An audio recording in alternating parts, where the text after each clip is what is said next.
Bwana Yesu asifiwe. Kwa majina naitwa Israeli Adonia Ndembela. Ni mwenyekiti wa kamati ya maandalizi ya PF Day pamoja na uvishaji wa pini kwa PF na Adventure.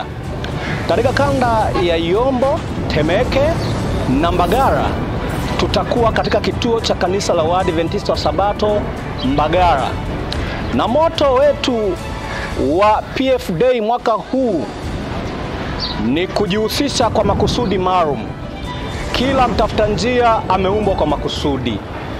Kila mvumbuzi ameumbwa kwa makusudi.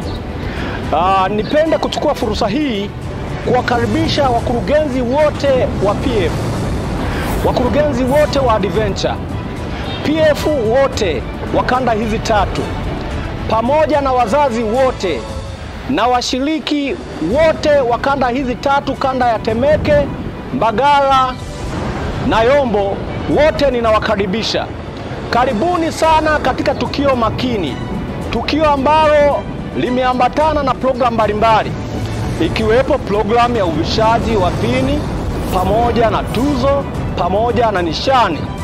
Haya yote ni matukio ambayo yatakuwa live katika kanisa la Waadventista wa Sabato Mbagara. Karibuni sana, munakaribishwa, na Mungu awabariki munapojiandaa kuhudhuria katika tukio hili. Mungu awabariki sana.